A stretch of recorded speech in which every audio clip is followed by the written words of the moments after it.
Welcome back to our channel.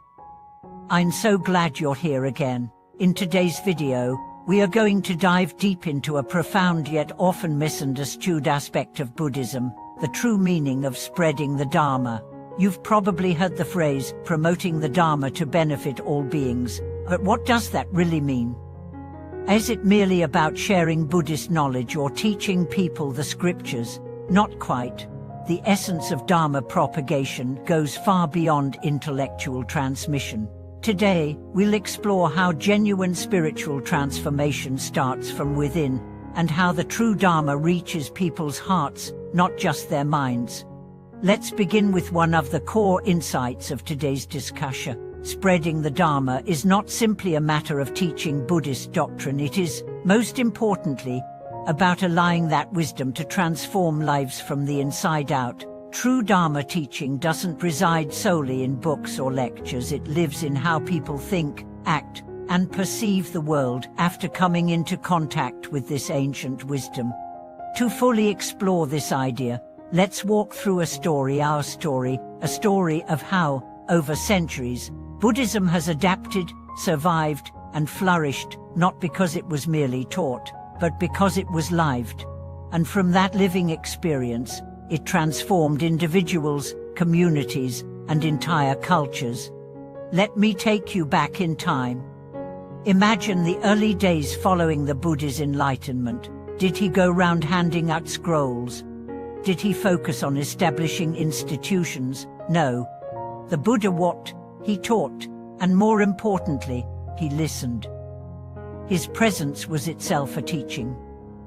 His serenity, his discipline, his clarity, these were as instructional as his words. People didn't just learn from him by listening to sermons. They were transformed by being in his presence, witnessing how a fully awakened person lived, spoke, and responded to the world. This, in essence, is the true beginning of spreading the Dharma, from presence, from example, from lived wisdom.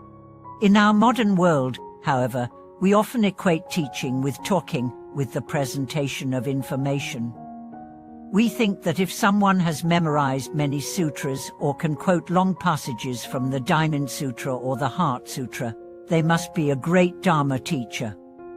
But is that truly the measure? Or is the real question, has their heart been changed? Has their behavior softened? Has their compassion grown?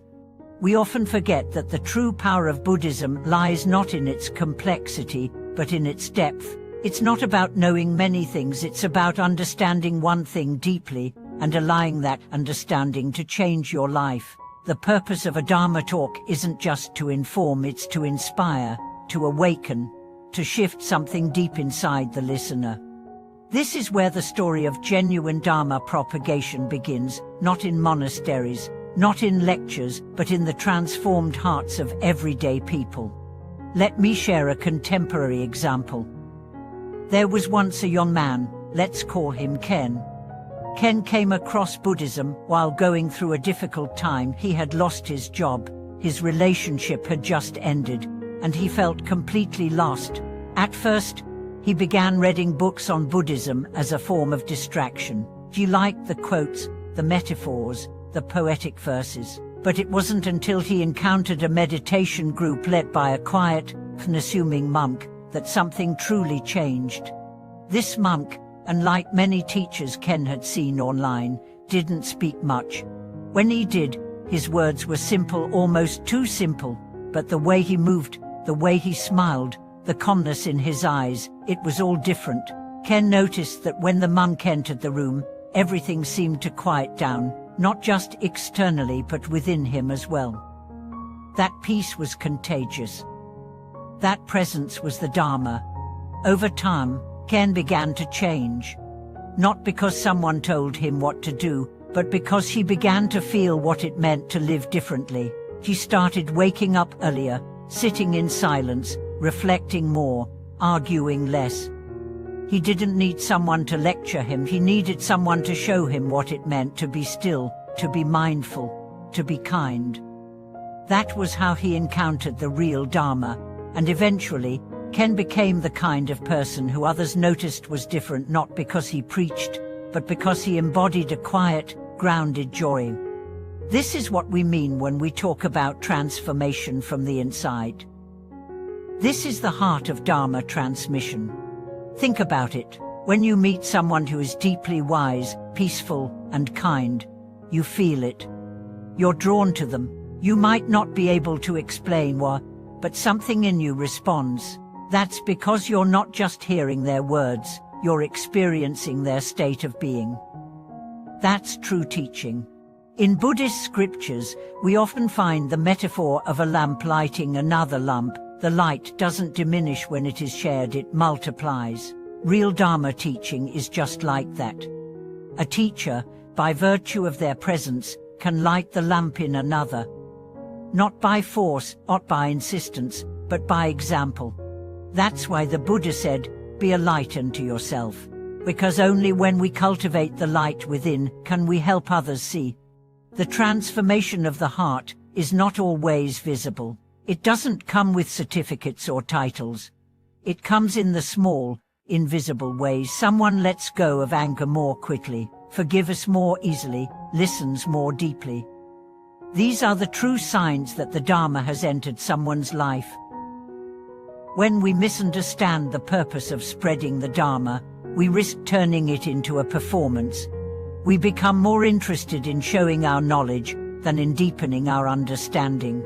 We measure our success by the number of followers, not by the depth of connection. But Dharma is not a brand. It's a living tradition that breathes with authenticity of its practitioners. So how can we embody the true spirit of spreading the Dharma? By returning to the basics, by practicing mindfulness, by meditating regularly, by cultivating compassion, and by living in a way that reflects the teachings we value. Because in the end, people won't remember what sutras you quoted. They'll remember how you made them feel. They'll remember the peace you carried. They'll remember the patience you showed. That is the transmission that lasts.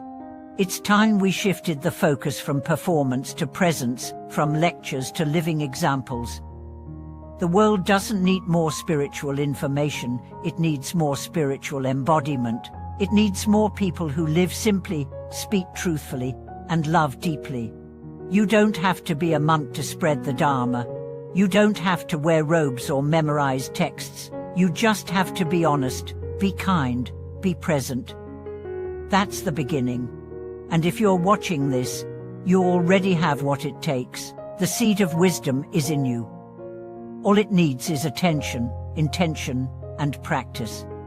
Every moment is an opportunity to embody the teachings. Every interaction is a chance to reflect the light of compassion. Let this be our shared journey, to spread the Dharma, not just with our words, but with our lives. Thank you for watching today's video. If you've ever experienced this kind of transformation or have thoughts about how the Dharma has touched your heart, I'd love to hear from you in the comments below. Don't forget to subscribe, like, and share this video with anyone who might need a little peace today.